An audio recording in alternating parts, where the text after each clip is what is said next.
Hello mga friends, good evening and welcome back again to my vlog, Maggie Puhas and Baby Ali. Hi, say hi to hi mga friends. Hi friends. Hi. Ito pala mga friends, ako nagbantay ngayon kay Baby kasi umuwi na si Tata at saka yung mama niya nag-duty pa. Online teacher sa mga Korean na mga estudyante. Kaya yung dada niya nandoon sa computeran, kaya kami muna. At ano na ngayon mga friends, gabi na, mag-aalas 7 na ng gabi. Tapos na to siya maligo din, no? You finish take a bath, no? Say yes, nod your head. You finish take a bath? Huh? Hi! Hi mga friends! Keep on watching mga friends! Hi! Yan, seryoso siya mga friend, nanood ng pambata. Keep on watching! Bibi, are you sleepy? Are you sleepy?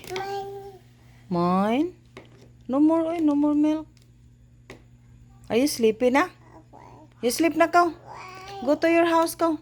Get inside. Uy, Bibi. Sleep na ba? What's this? What's huh? What's that? Elephant? No? Hala. Hala. Hala. Ads. Skip ads. Get the remote ka. Get the remote. You find the remote. Where's the remote? Oh, Tora, over there. Oh, ta.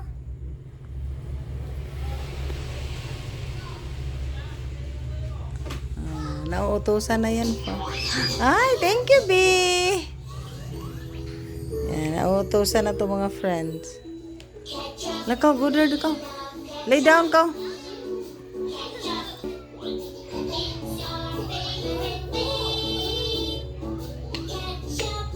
Itchap, ano, B? Itchap. Uy, you sing alphabet song, oh. You sing alphabet song. Hello mga friends. Good morning and welcome back again to my vlog. Titingnan ko pala mga friends yung langka ba, kasi nung last month pa yata may bunga na kasi yung langka doon sa Binliw mga friends. Tapos yung buto niya inipon ni asawa, namin dito, pinatubo. At ito na siya mga friends, tumubo na yung maraming langka. Kasi masarap ang nito yung laman niya, matamis kahit maliliit lang ang niya, yung lusok. Ewan ko yung lusok sa super dami to mga friends. Pag lumaki na to siya ng konti, i-transfer sa mga plastic para dadalhin doon sa bukid.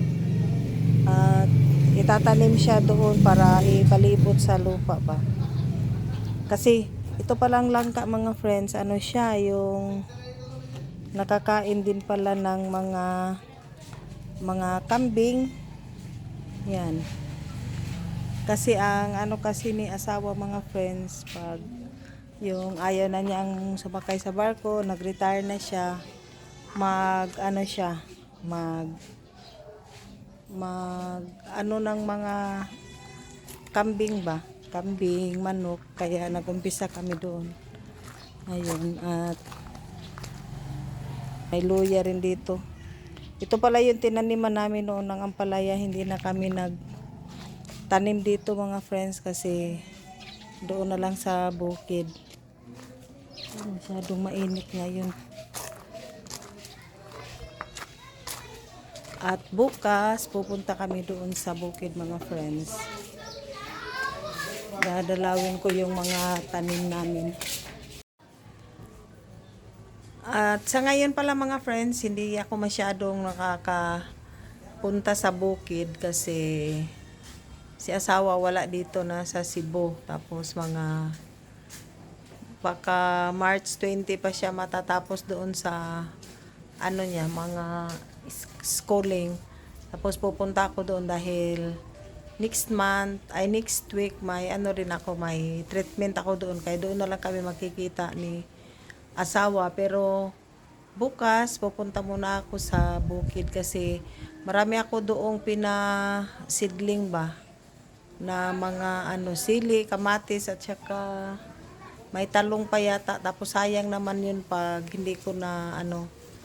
Pero may ano naman kami doon, may katiwala naman kami doon mga friends. Kaya at saka ano, marami nang tanim doon mga friends. May ano na tumubo na daw yung ampalaya. Nag-ampalaya ulit kami pero hindi na doon sa dating garden kasi masyado yung malaki.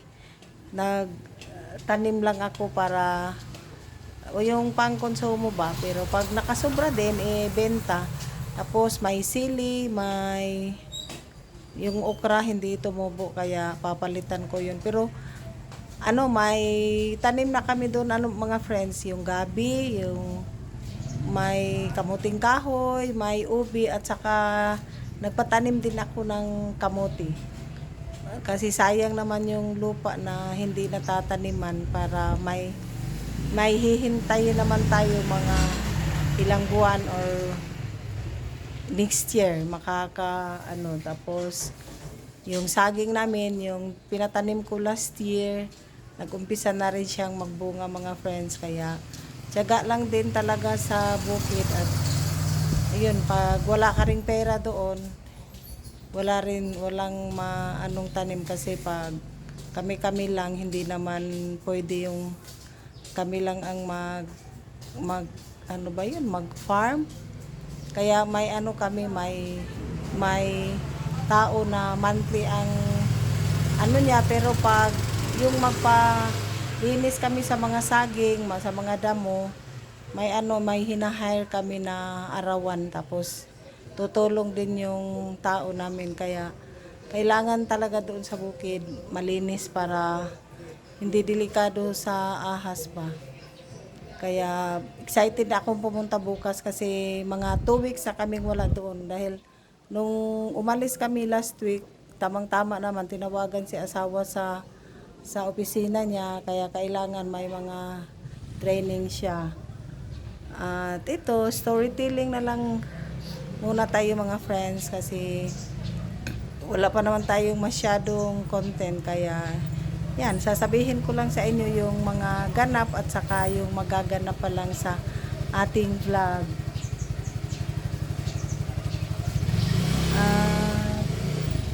Sa ngayon din kasi mga friends, yung matumal na ba, kagaya nung tiluring namin,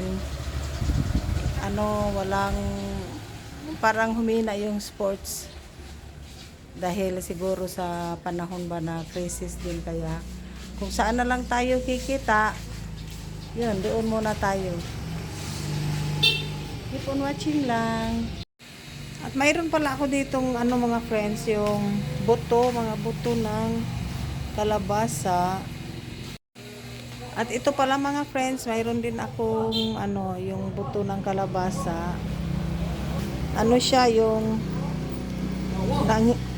may binili lang akong konti hindi na ako bumili ng seedling ng kalabasa mga friends bumili na lang ako dun sa palengke ng konting kalabasa tapos ito na itatanim ko kasi mahal din tapos may ito yung pakwan or watermelon to siya mga friends marami tong buto na pinatuyo ko dito kaso lang naubos naman.